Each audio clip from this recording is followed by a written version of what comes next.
Hello, it's me, Danyell Carmelita, your favorite tarot reader and astrologer. Today we are talking about the basics of astrology. I'm here to teach you one of the powerful tools, and that is the 6 zodiac axis. Each axis is made up of 2 opposite signs, and they are not just in opposition. You can learn a lot from the opposite sign. They actually mirror each other and work together. Understanding them helps you see the bigger picture in your natal chart, and even if you are doing predictions. You can learn how the opposites balance, how tensions create growth, and what themes you are meant to integrate in this lifetime. So in this video, I'm going to break down the 6 axes: Aries, Libra, Taurus and Scorpio, Gemini and Sagittarius, Cancer and Capricorns, Leo and Aquarius, and then lastly, Virgo and Pisces. I will show you what they mean, their common themes, and share why it's important to know all of them. If you want to know more, let's continue. I love you. So what are the axes? The zodiac wheel has 12 zodiac signs, and they all form 6 opposing pairs, and astrologers will call them polarities. Each axis represents 2 opposite signs that balance and complete each other. These oppositions show life lessons where we're always moving back and forth and where we need to seek integration. In a chart, when you look at a natal chart, the planet on the opposite side always reveals important dynamics between the 2 houses. So if you just take all of the planets and don't even look at the aspects of a chart, right? And we just have an empty chart and you know your rising sign, you can see what the opposition is showing you. Well, I wanted to show you exactly what I'm talking about. If you look at Aries, that is the very first house, and it says ASC under it. Right on the opposite side of that is Libra. And that is its polarity, whatever is on the opposite side of its chart.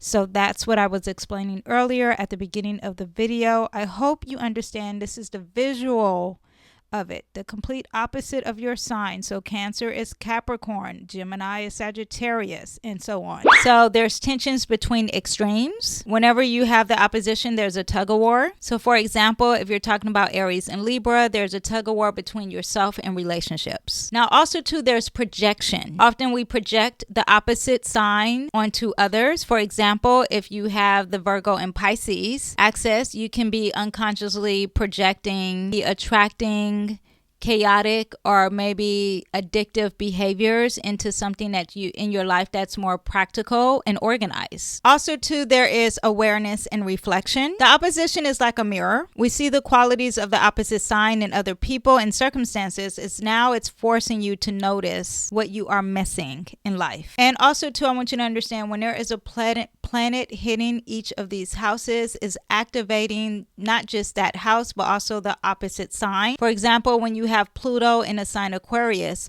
and that's what's happening currently in the sky, there's a transition for the people, but on the opposite side it represents Leo, and there's a huge transformation also happening for celebrities. It's very important to balance each of these energies out. One, because you want to have wholeness, you want to have evolution, and you want to have resilience. And how do you create balance with these oppositions? First of all, you need to integrate, not eliminate. You don't want to get rid of the other problems. You want to incorporate the opposition. Also too, you need to be conscious and use both sides because everything is harmony and balance. Black and white always causes a problem. So let's get into the 6 zodiac axis, which I was mentioning earlier at the beginning of this video. But before we do that, please don't forget to like, subscribe if you really enjoyed this and if you're learning something already. Also too, in my community, I'm going to do a mini workshop on the axis in your chart. We're going to talk about all the rising signs, and I'm going to break them down when it comes to the polarities in their chart. But we are here. So let's talk about the Aries and Libra and their common ground. First of all, Aries and Libra, you're talking about the self versus others. You're talking about identity, independence versus partnerships and compromise. The lesson with this axis is to how to assert yourself while creating balance and fairness in relationships. This normally in astrology represents the first and seventh house. Aries is self in relation to relationships, and Libra is others in relationships of self. And you also have a cardinal energy. They're both signs of starting something new and creating momentum. They don't like stagnation. Aries like to initiate, and Libra likes to initiate with connection, and Aries likes to initiate with with action. There's identity and balancing of power. You have to learn to compromise yet be independent. There's a sense of having action and reflection at the same time. There's courage, but also being very diplomatic. You are selfish, but yes, selfless. There's competition versus cooperation. Now, when we have Taurus and the Scorpio axis, you are talking about security versus transformation. The themes with this axis is stability, values, resources, and intensity. Also shared resources, and again, transformation. The lesson with this axis is to learn how to balance comfort and control, personal security, and trusting in others. This axis usually deals with the second and eighth house. Now, the common themes is security and survival. Taurus is all about stability through money and comfort and routine. Scorpio is survival through transformation, emerging resources, and power. So both of them are motivated by creating a sense of safety in this unpredictable world, okay? There's a lot of passion and values. Both of these are fixed signs, so they don't want change. They want things to stay the same, and they want you to stay here until you figure this out, okay? Also, too, when you have possession, there is value. When there is intensity, there could be attachment, and it could be very intense. Taurus holds on tightly to people, things, and habits. Scorpio bonds deeply, and sometimes it could be a little obsessive, and they have those things in common. Now, how do you bring these two things in together? There's security versus transformation. There's security and learning that through security there could be transformation. Personal resources, having your own and yet sharing resources, and you're talking about debt that you owe, inheritances, or even taxes or loans. There's surface level pleasure with some deepness and some depth. There is holding on while at the same time learning to let go. And there's peace versus power. Taurus seeks calm, harmony, and this is enough, while Scorpio seeks empowerment and influences and wants to go deeper with the truth. The core lesson here is that Taurus desires for comfort and stability, and Scorpio drives for transformation and deep intensity. Now let's talk about Gemini and Sagittarius. Whenever I think of these two placements, I think of writing, I think of school and learning across the board. Themes here are facts, details, communication versus the truth, philosophy, and exploration. The lesson here is how to integrate everyday curiosity with higher wisdom and global perspective. This axis is usually associated with the third and ninth house. The common themes with the two is learning and knowledge and communicating and storytelling, and communicating in your community versus the world, exploration and movement. Now, what you have to integrate are the details versus the bigger picture, being very curious and adding wisdom to that, being local and global at the same time. There's information, gathering that information, and having knowledge. So Gemini likes to collect bits of data, while Sagittarius synthesizes data into a world view. There's youthful play and mature adventure. And then lastly, you have to understand that Gemini is a duality energy versus the direction. So Gemini is able to see both sides. It flips between perspectives, while Sagittarius commits to a vision and has an arrow pointing towards the future. You need to integrate those things. Now let's talk about Capricorn and Cancer, and you're talking about the home versus career, right? The themes in this axis is nurturing roots, private life versus ambition and structure, and your public life. Lesson here is how to balance emotional needs with worldly responsibilities. What does Capricorn and Cancer have in common? Tradition and the past, okay? Also too, there is security and stability. They both want that. There's also responsibility with care and legacy and foundation for sure. Now, what can they learn from each other? You're talking about your private life versus your public life. You need to learn how to balance that. Nurturing and yet having that authority to nurture. You're talking about your roots versus your legacy, which is supposed to be ongoing, not just the past. And your feelings versus your duty. Cancer decisions are very guided by emotions, where Capricorn decisions are guided by practicality and obligation. blend those two together. You have security versus success. Cancer is about safety found in loved ones and belongings, where Capricorn security is through achievement, money, and power.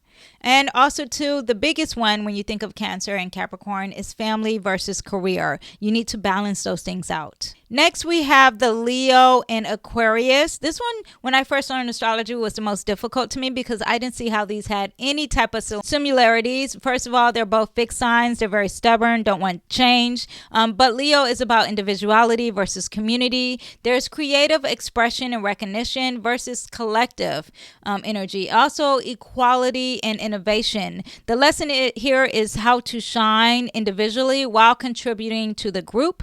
You are dealing with the axis of the 5th and 11th house. Now, what they have in common is that they're both very expressive and like to contribute to the world. There is leadership and influence with these two energies, and also too an individual. Right? Aquarius is very individuality, and Leo is all about the self-expression, authenticity. So they both have that. They both want to be true to themselves. So what can they learn from each other? Well, you have the individual versus the collective. How do you balance that energy? The spotlight versus equality. Leo loves to be in the center stage and get the applause, while Aquarius prefers to collaborate and share the credit. You're talking about the heart, which Leo rules, and the mind, which Aquarius is very intellectual, and you need to blend those things together. There's romance versus friendship. There's tradition versus your future. And then lastly, there's personal power versus social power. Leo is the inner strength. It is the self-expression. And Aquarius is the collective power. You need to blend those two together. Now, the last axis, which is Virgo and Pisces, and you're talking about the order versus surrendering. Themes here are practicality, service, details versus your faith, imagination, and transcendence. The lesson here is to balance your logic and your intuition, your daily routines with your spiritual flow. This is usually associated with the 6th and 12th house. Now, Virgo and Pisces themes, what can you learn from the two? Well, there's healing and service with the two, right?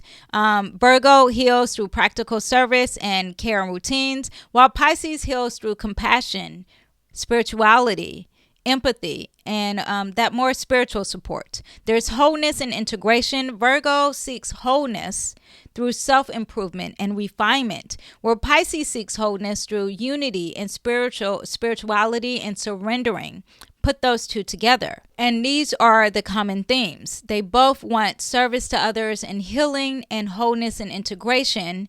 And then there is sensitivity and awareness. Virgo is very sensitive to the body. It knows about the health and environment, where Pisces is sensitive to emotions and energy and the unseen. And they both are very, very highly in tune when it comes to health, when it comes to healing, and when it comes to influences. That's what they have in common. What can they learn from each other? Virgo and Pisces themes, there is order versus chaos. Virgo wants it to be very organized, where Pisces is pretty much like let things flow. It may not make sense, but it will come in divine timing.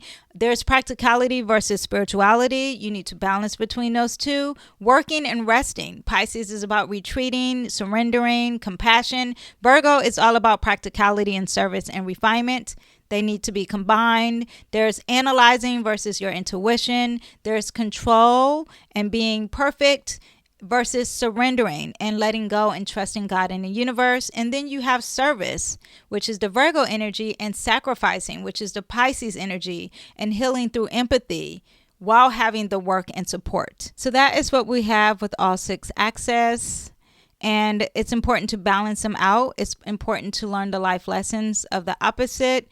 And it also bring awareness to anytime there's an eclipse. That's why it's really important through astrologers to understanding that. So that was the breakdown of all of them. And if you love this video, make sure you like, subscribe, and hit that bell for more lessons to come. And I will see you guys next time. Bye. Bye-bye.